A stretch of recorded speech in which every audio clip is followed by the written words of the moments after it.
وہ جب برسر اقتدار آیا تو اس کے دماغ میں یہی رچا بسا ہوا تھا کہ وہ اپنے پیش روؤں کی طرح طاقتور اور اختیارات کا سرچشمہ ہے۔ اس کا حکم حرف آخر ہے اور اس کے سامنے کسی کو چوں چراں کرنے کی بھی اجازت نہیں۔ وہ جسے چاہے نواز دے اور جس سے چاہے سب کچھ چھین لے۔ اس کے ساتھی اور ہواری وہ امراء، رؤساء اور بڑے بڑے ذمہ دار تھے جو اس سے پہلے والے حکمرانوں کے بھی ساتھی رہے تھے۔ یہ ایسے خاندانوں سے وابستہ تھے جن کے آباء و اجداد صدیوں سے شاہی محل کے کاسہ لیس اور ہواری ہوا کرتے تھے۔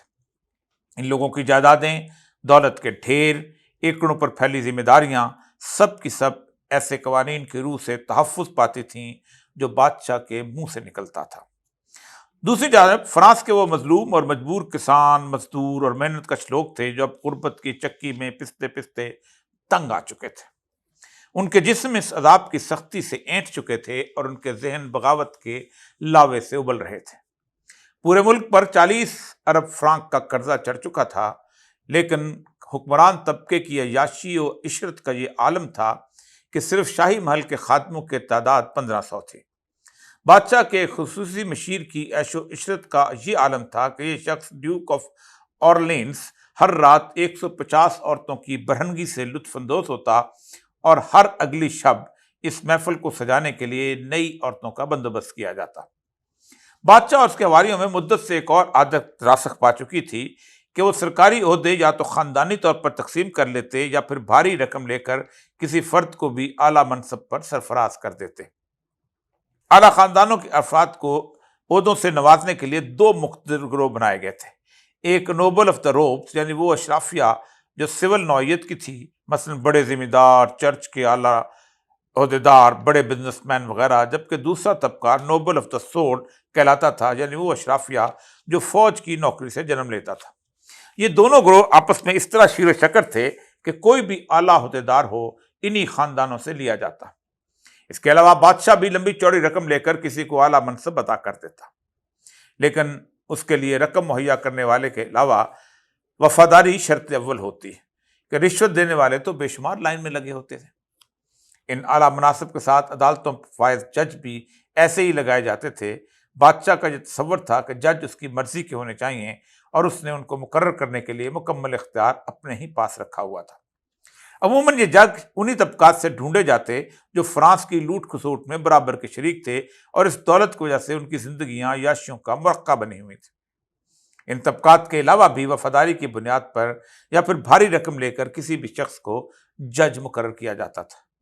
ان ججوں کی زندگیوں کو عیش و عشرت سے معمور کرنے کے لیے انہیں بڑی بڑی جائیدادیں عطا کی جاتیں اور ان کو شاہی خاندان سے خطیر رقم بھی دی جاتی۔ ایک ایسا قانون بھی پاس کیا گیا کہ مقدمہ درج کرانے والا اور جس کے خلاف مقدمہ درج ہو، دونوں انصاف کے حصول کے لیے جج حضرات کے لیے ایک بھاری رقم پہلے سے جمع کروائیں تاکہ ان کا مقدمہ قابل سماعت ہو سکے۔ یہ ساری رقم اس جج کی ذاتی جیب میں جاتی جس سے وہ ایسے پرتعیش زندگی گزارتا جیسی فرانس کے دیگر رؤساء گزار رہے ہوتے۔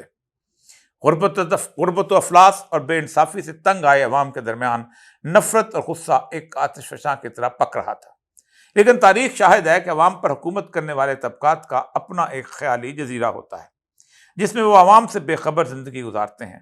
فرانس میں اس طبقہ اولیٰ کے افراد کی تعداد کل 40,000 تھی، جبکہ ان کے مقابل میں کروڑوں بھوکے ننگے عوام تھے۔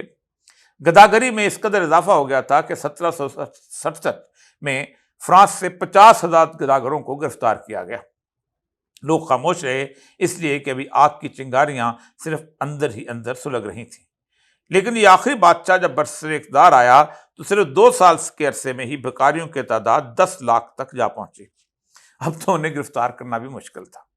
ایسے میں عوام کو دلاسا دینے اور ان کو عوامی راج کا ایک فریب دکھانے کے لیے کاسہ لیس اور ٹوڈی سیاستدانوں کی ایک پارلیمنٹ بنائی گئی جس نے فوراً بادشاہ کو خاندانی نہیں بلکہ جمہوری اور آئینی بادشاہ قرار دے دیا۔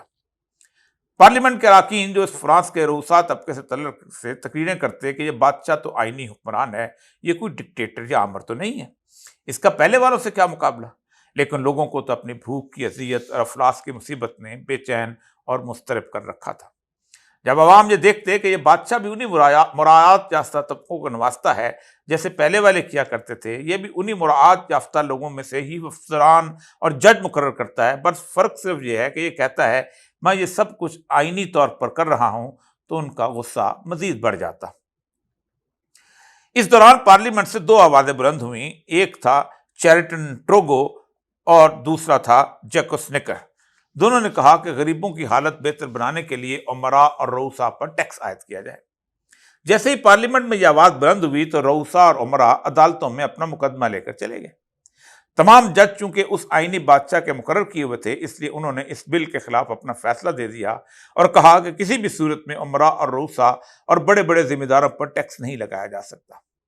ٹیکس صرف مزدور اور کسان، تنخواہ دار اور چھوٹا کاروباری طبقہ ہی دے گا۔ ان ججوں نے ایک قانون بھی پاس کیا کہ جو غریب ٹیکس نہیں دے سکتا اس سے زبردستی مزدوری کروا کر رقم حاصل کی جائے۔ اب کسانوں، مزدوروں اور بے کسوں کو پل بنانے، سڑکیں تعمیر کرنے اور عمارتوں پر زبردستی کام کرنے پر لگا دیا گیا۔ جب حکمران یوں عوام کے دکھوں سے بے بہرا ہو جائیں اور عدالتیں ان کے حکم پر چلنے لگیں، تب پھر قدرت بھی اس معاشرے پر اپنا غیظ و غضب نازل کرتی ہے۔ یہ ایک ایسا اشارہ ہوتا ہے کہ اب بھی سمجھ جاؤ 1786 میں اس قدر قحط پڑا کہ لوگ جانوروں کی کھالیں ابال کر کھانے پر مجبور ہو گئے، لیکن پھر بھی آئینی بادشاہت پر کوئی اثر نہ ہوا۔ اس کی طاقت کا نشہ ویسے ہی قائم رہا۔ اب اس مالک کائنات نے غرور و نخوت میں اکڑے ہوئے سروں کی فصل کاٹنے کا مکمل فیصلہ کر لیا تھا۔ انقلاب سے پہلے 2 سال ایسا شدید قحط آیا کہ لوگ بلبلا اٹھے۔ روٹی کی قیمت 88 گنا زیادہ ہو گئی۔ عوامی آتشفشاں کا لاوا اب ابلنے کو تیار تھا، جس کا نشانہ ہر وہ شخص تھا جو ان کی تضحیک کا باعث تھا۔ جب لوگوں کو کھانے کو روٹی، پہننے کے لیے کپڑا، رہنے کے لیے مکان میسر نہ ہو اور داد و فریاد کے لیے عدالتیں انصاف نہ کریں، تو پھر اس اقتدار پر بیٹھے ہوئے ہر شخص سے یکساں نفرت ہو جاتی ہے۔ بادشاہ آئینی ہو یا ڈکٹیٹر، پارلیمنٹ کے منتخب اراکین ہوں یا بادشاہ کے نامزد کردہ ہواری وزیر، ان کے نزدیک سب برابر ہوتے ہیں۔ آتش فشاں پھٹا۔ لوگوں نے اس اعلیٰ طبقے کے افراد کو یوں چن چن کر موت کے گھاٹ اتارا کہ کسی کا ہاتھ دیکھتے اگر محنت کرنے والوں کی طرح سخت نہ ہوتا بلکہ نرم ہوتا تو اسے مجرم ٹھہراتے۔ کسی کے کالر پر اگر میل نظر نہ آتی تو اس کے خلاف بھی غصہ ابلتا۔ چوکوں اور چوراہوں میں عدالتیں لگا دی گئیں۔ پارلیمنٹ کے اراکین اور شاہی کاسالیسوں اور حواریوں کو ان عدالتوں میں، بازاروں میں گھسیٹ کر لایا گیا اور انہیں بتایا گیا کہ دیکھو، جب انصاف نہیں ملتا تو ایسے انصاف ہوتا ہے۔ 16 جنوری 1793 کو سب سے بڑی عدالت لگی۔ یہ عوام کی عدالت تھی۔ بادشاہ لوئی کو عدالت کے سامنے پیش کیا گیا۔ اس کے وکیل وینزی نے بڑے دلائل دیے، آئینی حوالے پیش کیے۔ بادشاہ نے آخر میں ہیرو بننے اور امر ہونے کی کوشش کرتے ہوئے کہا، میں معصوم اور بے گناہ ہوں، میرا ضمیر مطمئن ہے، میں نے فرانس کو ایک شاندار آئین اور قانون دیا ہے۔ لیکن عوام کا غصہ اب ایسی کوئی تعویل سننے کو تیار نہیں تھا۔ سزائے موت کا اعلان ہوا۔ لوئی کو سنگینے چبوتے ہوئے بڑے چبوترے کی سیڑھیاں چڑھنے کو کہا گیا۔ تیز لہراتا ہوا چھرا بلندی سے اس کی گردن پر گرا۔ خون کا فوارہ ابلا۔ ایک شخص نے خون میں انگلی ڈبو کر اسے چکھا اور کہا، اوہ، بادشاہ کا خون بھی ہماری طرح نمکین ہی ہوتا ہے۔ آج اس واقعے کو 231 برس گزر چکے ہیں، مگر آج تک فرانس کے دنیا کے کسی اور خطے میں بادشاہ لوئی کو ایک مظلوم اور بے گناہ کے طور پر پیش نہیں کیا جا سکا، بلکہ ہر کوئی اسے ظالموں کی فہرست میں شامل دکھاتا ہے۔ اس قتل و غارت کے بعد جب حالات سنبھلے، نپولین برسر اقتدار آیا تو اس نے سب سے پہلے عدالتوں کا ایک غیر جانبدارانہ نظام قائم کیا اور ساتھ ہی ایک ایسا فکرہ کہا جو رہتی دنیا کے لیے ایک اصول مرتب کر گیا۔